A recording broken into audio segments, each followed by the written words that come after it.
منیر صاحب رحمہullah تعالی کو کروٹ کروٹ ان کے اوپر رحمتوں کا نزول فرمائے، اور انہوں نے جو گلستان آباد کیا ہے یہ تا قیامت آباد بھی رہے، شاد بھی رہے، اور یہاں سے مستفید ہونے والے قرآن و سنت کی بہاروں سے ہمیشہ مستفید ہوتے رہیں۔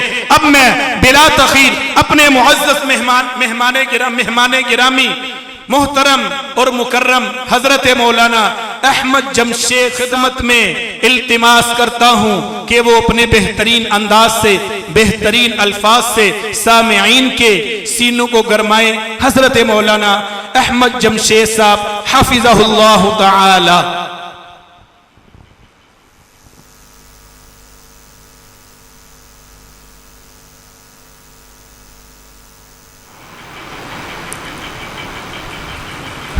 الحمد للہ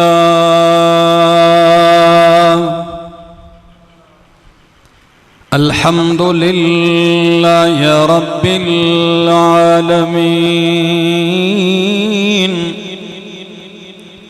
والعاقبۃ للمتقین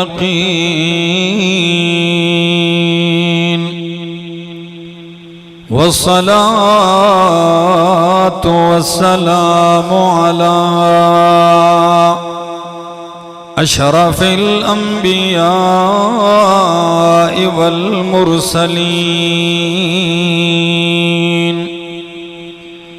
وعلى آله وأصحابه أجمعين۔ أما بعد فأعوذ بالله من الشيطان الرجيم، بسم الله الرحمن الرحيم۔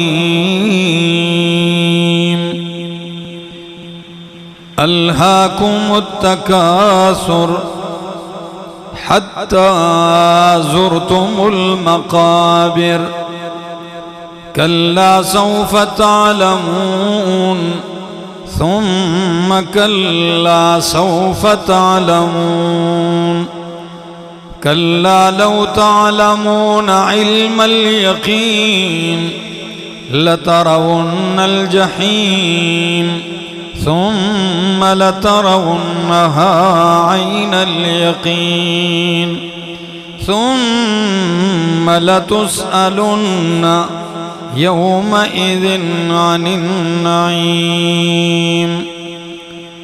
سبحان ربك رب العزة عما يصفون وسلام على المرسلين والحمد لله رب العالمين۔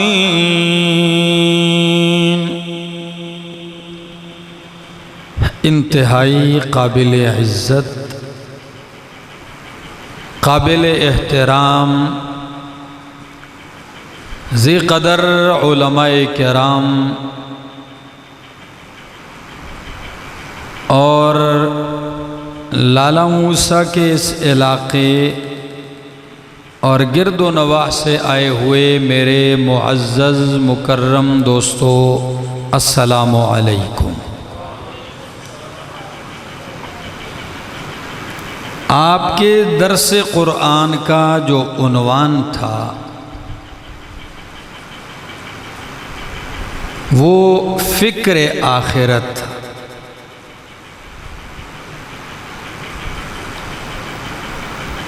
قرآن کریم 4 مضامین کو بہت اہمیت کے ساتھ بیان کرتا ہے۔ کتنے مضامین؟ آپ لوگ توجہ کریں گے اور میں کچھ کہہ سکوں گا، اور اگر آپ کی توجہ نہیں رہے گی تو میں بس لفظی ترجمہ کر کے تو آپ کی بھی جان چھوڑ دوں گا، اور میں بھی گرمی سے ستایا ہوا ہوں۔ تو اس لیے آپ کی توجہ درکار ہے تاکہ میرا اتنا طویل سفر میرے لیے بھی فائدہ مند ثابت ہو جائے اور آپ بھی گھروں کو جائیں تو کچھ لے کر جائیں۔ قرآن کریم 4 مضامین اہم بیان کرتا ہے۔ اور یہ 4 مضامین تمام آسمانی کتابوں میں بیان ہوئے، یہ تمام انبیاء نے بیان کیے۔ اس میں پہلا مضمون ہے اثبات توحید، رب کی توحید کا اثبات۔ دوسرا اہم مضمون قرآن بیان کرتا ہے اثبات رسالت، جب بھی کوئی رسول آیا تو اللہ کی وحدانیت اور اپنی رسالت کو بیان کیا۔ تیسرا مضمون جو قرآن کریم بیان کرتا ہے وہ ہے صداقت الکتاب، جس نبی کو جس دور میں جو کتاب ملی اس کی صداقت۔ اور چوتھا مضمون جو قرآن کریم بیان کرتا ہے وہ ہے اثبات القیامہ، کہ قیامت بھی آنے والی ہے، ایک دن آنے والا ہے، اثبات آخرت یا اثبات قیامت۔ کتنے مضامین؟ 4 مضامین۔ اور کمال میرے رب کی کتاب کا دیکھیے، کبھی تو اللہ ان 4 مضامین میں سے ایک ایک مضمون لے کر الگ الگ سورت اتار دیتا ہے ایک مضمون پر، جیسے سورۃ الاخلاص۔ سورہ اخلاص میں صرف نری توحید ہی توحید ہے، اور کبھی اللہ ایک سورت میں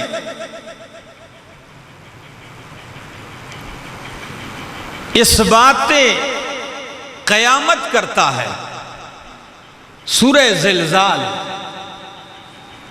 اب اس سورت میں صرف قیامت ہی کا تذکرہ ہے، کبھی پوری سورت اللہ بیان کرتے ہیں اثبات رسالت کے لیے۔ سورۃ الضحیٰ پوری سورت ہی اتار دی ہے شان رسالت پر، اور کبھی اللہ یہ 4 مضامین ایک سورت میں بیان کرتے ہیں، 4 ایک سورت میں بیان کرتے ہیں،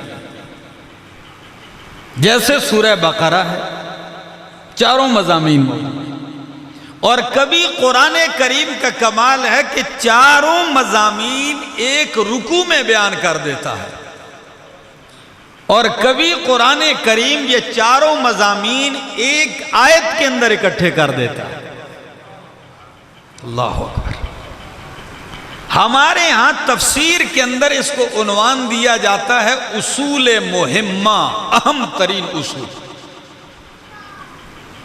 تو میں آج آپ کے سامنے ان اصولوں میں سے ایک کا ذکر کروں گا، اثبات قیامت، فکر آخرت، بس دونوں ایک ہی عنوان ہے۔ اور میں نے اس کے لیے انتخاب کیا ہے 30ویں پارے کی ایک مختصر سورۃ التکاثر، جو 8 آیتوں پر مشتمل ہے۔ اور اگر ایک بندہ اس کو مان جائے تو میں کہتا ہوں 8 آیتیں ہیں، ان 8 آیتوں کا مضمون اتار دے، جو مقصد ہے ان 8 آیتوں کا، تو فائدہ یہ ہوگا کہ جہنم کے 8 دروازے اس کے لیے بند اور جنت کے 8 دروازے اس کے لیے کھل جائیں گے۔ کیا فرمایا؟ الہاکم التکاثر حتی زرتم المقابر۔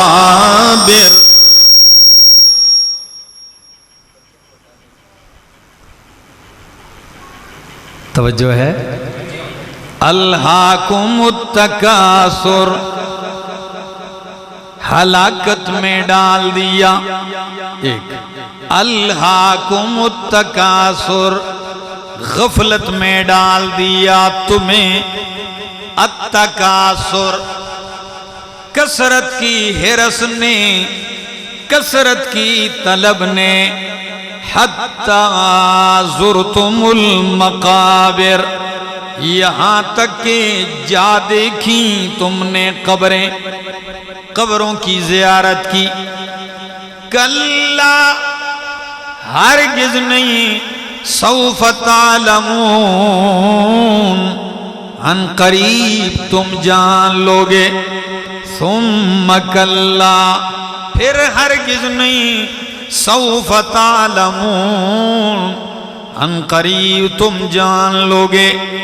کلا، پکی بات ہے، لو تعلمون علم الیقین، اگر تم جان لو یقینی علم کے ساتھ تو تمہیں یہ کثرت غفلت میں نہ ڈالے. لَتَرَوُنَّ الْجَحِيمِ، البتہ ضرور بضرور دیکھو گے تم الجحیم، جہنم کو.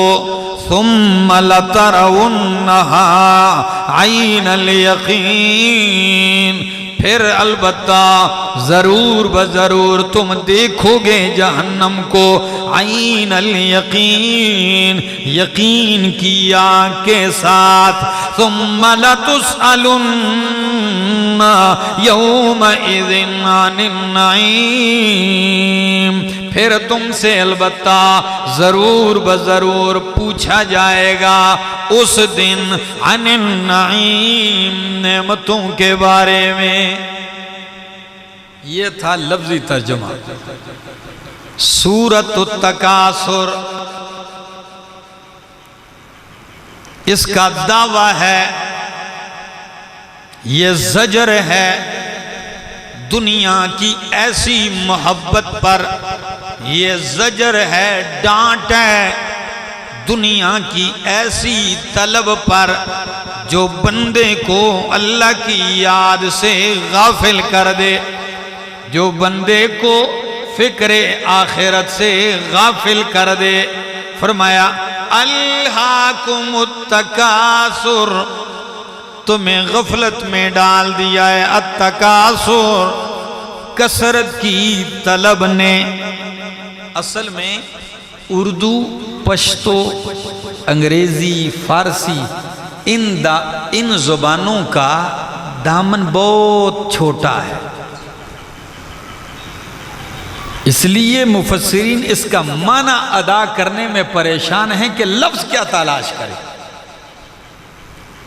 اور لغت عربی اور قرآنی لغت کا کمال یہ ہے کہ ایک ایک لفظ اور جملے میں سمندر سمو کے رکھ دیتا ہے. میری بولی کا عالم تو یہ ہے کہ میری بولی میں شیر کے لیے ایک ہی نام آتا ہے، شیر، یا اس سے ملتا جلتا نام یہ بھی استعمال کر دیتے ہیں، چیتا، حالانکہ وہ الگ چیز ہے. پشتو میں بھی یہ ایک ہی نام ہے، زمرے کہتے ہیں، منظرے کہتے ہیں. لیکن عربیت کا کمال یہ ہے کہ صرف ایک اس جانور کا نام شیر جسے کہتے ہیں 500 سے زیادہ نام ہیں. میری اور آپ کی بولی کی بے بضاعتی کا عالم یہ ہے، تنگی داماں کا عالم یہ ہے میری اور آپ کی بولی کا، کہ ہم بال کو بال ہی کہتے ہیں.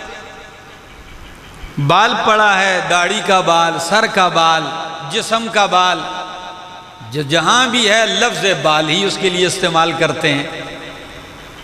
عربیت کا کمال یہ ہے کہ وہ انسان کے سر کے بال کے لیے الگ نام، اگر وہ کانوں تک ہو تو الگ نام، اگر وہ کان کی لو کے نیچے آ جائیں تو الگ نام، اگر وہ کاندھے کو چھونے لگ جائیں تو اس کے لیے الگ نام ہے، اور اگر داڑھی کے ہو اس کے لیے الگ نام، جسم کے کسی اور حصے کا ہے اس کا الگ نام، بکری کا ہے اس کا الگ نام، اونٹ کا ہے اس کا الگ نام، اور اگر بیڑ کا ہے اس کا الگ نام ہے. یہ کمال عربیت میں ہے. اب میرا مضمون کسی اور طرف چل پڑے گا، تو میں کہتا ہوں کہ تکاثر باب تفاعل ہے، اس میں تقابل ہوتا ہے۔ تو اب مانا صرف کثرت کی طلب ہی نہیں، ایسی طلب کہ جس میں بندہ فخر بھی کرتا ہو، جس میں بندے کے اندر حرص بھی ہو، اور جس میں بندہ دوسرے سے مقابلہ بھی کرتا ہو۔ تو عربی میں تو اس کے لیے ایک لفظ آ گیا، لیکن اب اردو میں کیا کریں گے اس کو؟ تو اب صرف مفہوم سمجھانا ہے۔ الہاکم التکاثر، غفلت میں ڈال دیا تمہیں التکاثر، کثرت کے اوپر فخر نے۔ ایک معنی التکاثر، کثرت کی حرص نے، کثرت کی طلب نے تمہیں غفلت میں ڈال دیا، یہاں تک کہ تم نے قبریں جا دیکھی۔ لالا موسیٰ والو راستے میں آ رہے تھے تو میرا ایک دوست ہے، ایک دن اس نے مجھے میسج کیا تو میں میسج پڑھ رہا ہوں، باہر بیان سنتا تھا، تو وہ کہتا ہے آپ پاکستان میں کہاں ہے؟ میں نے کہا ہری پور میں۔ وہ کہتا ہے یہاں پاکستان کے کچھ ساتھی ہیں جو موسیٰ لالا کے ہیں۔ میں سوچ رہا تھا یا اللہ موسیٰ لالا کون ہے؟ پھر میں نے کہا یار لالا موسیٰ ہوگا، موسیٰ لالا نہیں ہوگا۔ دیکھیے ایک لفظ آگے پیچھے ہو گیا تو میرے ذہن میں وہ آ ہی نہیں رہا۔ تو ابھی راستے میں بھی میرا بھائی ہے ساتھ، وہ مجھے کہہ رہا ہے آج ادھر ہی جا رہے ہیں، لالا موسیٰ کے پاس جا رہے ہیں۔ تو دوستو توجہ چاہوں گا، لالا موسیٰ والو، الہاکم التکاثر، تمہیں غفلت میں ڈال دیا کثرت کی حرص نے، کثرت کی طلب نے، کثرت کی اوپر فخر نے، حتی زرتم المقابر، یہاں تک کہ تم نے قبریں جا دیکھی ہیں۔ کمال میرے رب کی کتاب کا، قرآن کا کمال دیکھیے، تمہیں غفلت میں ڈال دیا۔ اب کس چیز سے ڈالا وہ نہیں بتایا، غفلت میں ڈالا کس چیز سے غفلت میں ڈالا وہ ایک نہیں ہے، اس لیے بتایا بھی نہیں۔ وہ قیامت بھی ہے، وہ موت بھی ہے، وہ اللہ کی یاد بھی ہے، وہ عبادت بھی ہے۔ تو مانا ہوگا تمہیں اللہ کی یاد سے غفلت میں ڈال دیا، تمہیں آخرت کی فکر سے غفلت میں ڈال دیا، تمہیں موت کی یاد دہانی سے غفلت میں ڈال دیا۔ التکاثر کس چیز نے؟ کثرت کی حرص نے۔ بس ایک ہی حرص لگی ہوئی ہے، زیادہ ہو۔ کیا ہو؟ تکاثر، بس زیادہ ہو۔ یا اللہ قرآن کا کمال یہ بھی نہیں بتایا کہ وہ کثرت کس چیز میں، کیا عجیب انداز ہے۔ وہ ایک چیز نہیں ہے، وہ مال بھی ہے، وہ اولاد بھی ہے، وہ عہدہ منصب شہرت عزت بھی ہے۔ کسی کو عزت کی بھوک ہے کہ میری عزت نام بلے بلے ہو جائے، وہ اسی کے پیچھے مر گیا۔ کسی کو عہدوں کی ضرورت ہے، وہ ہر وقت اسی تمنا میں ہے کہ اللہ کرے فلاں مر جائے بس میں ادھر آ جاؤں، اللہ کرے یہ فلاں عہدہ مجھے مل جائے، وہ اس کا بھوکا ہے، مر رہا ہے۔ اور کسی کو مال کی کثرت نے بس وہ دن کو بھی گن رہا ہے، رات کو بھی گن رہا ہے، ہر وقت اسی فکر میں 1000 سے لاکھ کب ہوں گے، لاکھ سے کروڑوں کب ہوں گے۔ جن کو کروڑوں ملے ہیں وہ اربوں خربوں کے پیچھے لگے ہوئے ہیں۔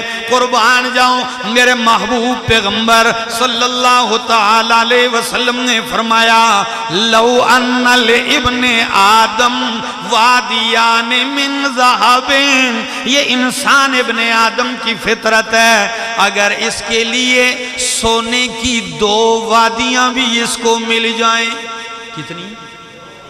پہاڑوں کے بیچ میں جتنا دامن ہوتا ہے اسے وادی کہتے ہیں، یہ ساری وادی سونے سے بری ہو، ایک بھی نہیں 2 مل جائیں تو اس کی فطرت ہے یہ تیسری کی طلب کرے گا، یہ کہے گا 2 ہیں اللہ کرے تیسری مل جائے۔ اللہ کرے تیسری مل جائے۔ اور پھر لفظ میرے محبوب پیغمبر علیہ السلام کی سنیے، فرمایا لا یملأ بطن ابن آدم، لا یملأ بطن ابن آدم الا التراب، کہ ابن آدم کا پیٹ نہیں بھرے گا مگر مٹی سے۔ ایک مٹی ڈالو تو شاید بھرے تو بھرے، باقی اور چیزوں سے بڑھتا ہے، جتنا پھینکو یہ وہ جہنم ہے جس کی ہر وقت یہی صدا ہے، حل میں مزید، اور لاؤ حل میں مزید۔ تو فرمایا الہاکم التکاثر، تم نے اس کثرت کی حرص نے ہلاکت میں، غفلت میں ڈال دیا۔ حتی زرتم المقابر، یہاں تک کہ تم نے قبریں جا دیکھی ہیں۔ پہلا مفہوم قبریں جا دیکھی ہیں، عرب کے اندر ایسا ہوا، اس کی طرف بھی اشارہ ہے۔ دو قبیلے تھے، آپس میں فخر کرنے لگے، مال زیادہ ہے، پھر کہنے لگے اچھا ہمارے افراد زیادہ ہیں۔ جب ایک قبیلے نے اپنے افراد گنے، دوسرے نے بھی مردم شماری شروع کر دی، تو ایک قبیلے کے افراد زیادہ ہو گئے، بنگلے ڈالنا شروع کر دیے، ناچ رہے ہیں، میوزک شروع ہو گیا، ہمارے آدمی زیادہ نکل آئے۔ تو دوسرے قبیلے کے کسی ہوشیار نے کہا بندو، اللہ کے بندو، ابھی تو مردے ہم نے گنے ہی نہیں جی، ووٹنگ ہو رہی تھی نا، میں تو یوں سمجھ رہا ہوں جیسے الیکشن میں ہو، کہتے ہیں ابھی تو مردے گنے بھی نہیں، تو سیدھے قبرستان پہنچ گئے۔ اب قبریں گن رہے ہیں، یہ بھی اپنی قبریں گن رہے ہیں، وہ بھی گنتے، تو جن کے زندہ کم تھے اتفاق سے ان کے مردے زیادہ نکلے۔ تو پہلا گروہ ناچ رہا تھا، تو ابھی دوسرا گروہ ناچ رہا، ہمارے مردے زیادہ نکلا۔ اس کثرت اور تقابل نے تمہیں اتنا غفلت میں ڈال دیا کہ زندے چھوڑو، تم بھی جا کے قبریں بھی گننا شروع کر دی۔ حتی زرتم المقابر، قبریں جا دیکھی تم نے۔ دوسرا معنی کرنے لگاؤں، حتی زرتم المقابر، کثرت نے تمہیں اتنا غفلت میں ڈال دیا ہے، بڑھائے جا رہے ہو، ایک کارخانے سے دو سے 3 لاکھوں کروڑوں کیے جا رہے ہو۔ حتی زرتم المقابر، یہاں تک کہ قبر کے کنارے پہنچ گئے ہو، یعنی موت کا وقت آنے والا ہے، تمہاری ٹانگیں قبر میں جا پہنچی ہیں، لیکن حرص کس کی ہے کہ زیادہ کب ہوں گے؟ مال کی فکر اب بھی لگی ہوئی۔ میرے جہاں میں جمعہ پڑھاتا ہوں، قریب میں ایک بوڑھا تھا، تقریباً 105 سال 7 سال تک عمر تھی، تو مجھے وہاں کے کچھ بزرگوں نے کہا کہ فلاں مقتدی ہے، آپ کا بیمار ہے، کہیں فوت نہ ہو جائے، وہ موت و حیات کی کشمکش میں ہے۔ میں اکثر سفر میں ہوتا ہوں، میں نے دن نکالا پہنچ گیا ہوں۔ بابا جی پڑے ہوئے چارپائی پر، انہوں نے ایسے اس کو اٹھایا، ٹیک دی، بیٹھ بھی نہیں سکتے، ایک تو عمر بھی اتنی ہے، تکیہ رکھا۔ میں ملا بابا سے، میں نے کہا بابا جی کیا حال ہے؟ اب میں نے لفظ باقی بولے ہی نہیں، تو بابا جی کہتے ہیں مولانا صاحب دعا کرو میں ٹھیک ہو جاواں تے اٹھاں دوڑاں پھراں۔ میرا دماغ چکرا گیا، میں اور اپنے ساتھیوں کو دیکھنے لگ گیا، اب بابا کو کیا کہوں؟ بس میں نے کچھ بھی نہیں کہا۔ جب باہر نکلا تو اپنے ساتھیوں کو، دوستوں کو ڈانٹا، میں نے کہا تمہیں اس کی موت کا انتظار ہے، بابے دا کوئی ارادہ نہیں ہے۔ انسان کی عادت، جتنا یہ آگے جا رہا ہے اس کی سوچ پیچھے آ رہی ہے۔ نبی کریم نے فرمایا انسان جب بھی بڑھتا جا رہا ہے، عمر جتنی گھٹتی جائے، 2 چیزیں بڑھتی جا رہی ہیں، ایک مال کی حرص، نمبر 2 عمر کی حرص، مال بھی زیادہ ہو، عمر بھی زیادہ ہو۔ حتی زرتم المقابر، تم نے قبریں جا دیکھی ہیں، قبر کے کنارے پہنچ گئے ہو، لیکن کثرت کی حرص بھی ختم نہیں ہوئی۔ اور قرآن کا کمال دیکھیے، لالا موسیٰ والو کمال دیکھیے، حتی متم نہیں فرمایا، کہ تمہیں کثرت نے غافل کر دیے یہاں تک کہ تم مر گئے، حالانکہ مقصد یہی ہے، تم موت نہیں کہا۔ زرتم المقابر، تم نے قبر کی زیارت کی، اشارہ کر دیا۔ اگر لفظ متم کہا جاتا تو وہ مفہوم نہ ادا ہوتا جو یہاں مقصود ہے۔ وہ کیا ہے؟ اشارہ آخرت کی طرف ہے۔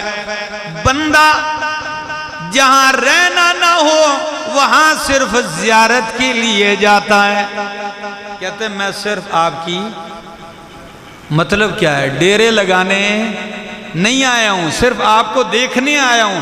اشارہ کر دیا کہ قبر بھی پکا ڈیرہ لگانے کی جگہ نہیں ہے، تم نے وہاں بھی بس حاضری کے بعد کہاں جانا ہے؟ اگلی منزل آخرت کی طرف، قرار کی جگہ وہ ہے۔ حتی زرتم المقابر۔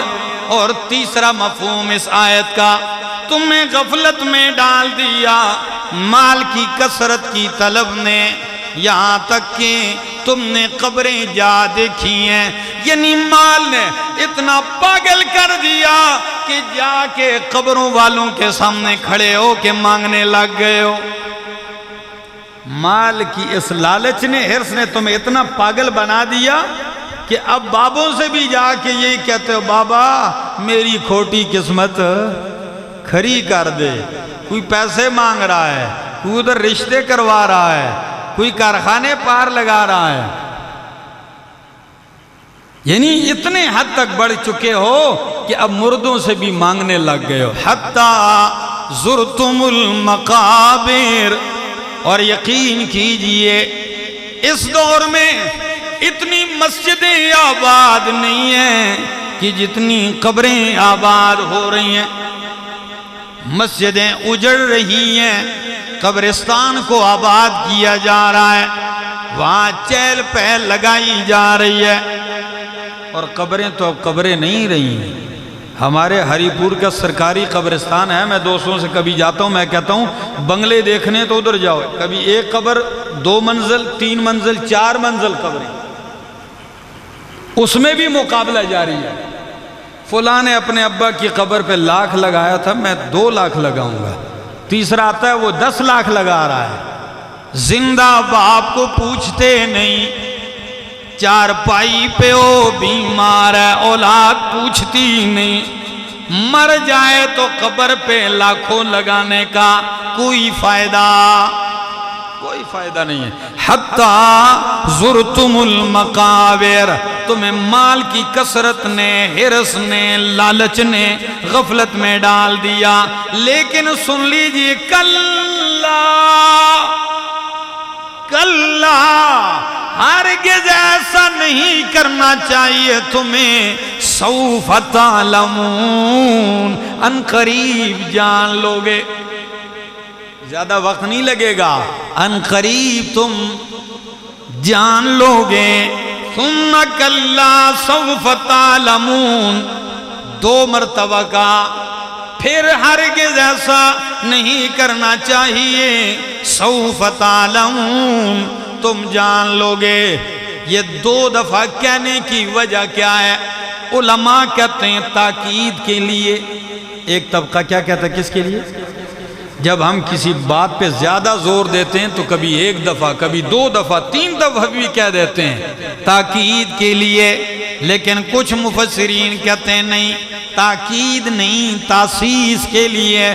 اب مانا ہوگا کلا ہرگز ایسا نہیں، سوف تعلمون، ان قریب تم جان لوگے۔ کب؟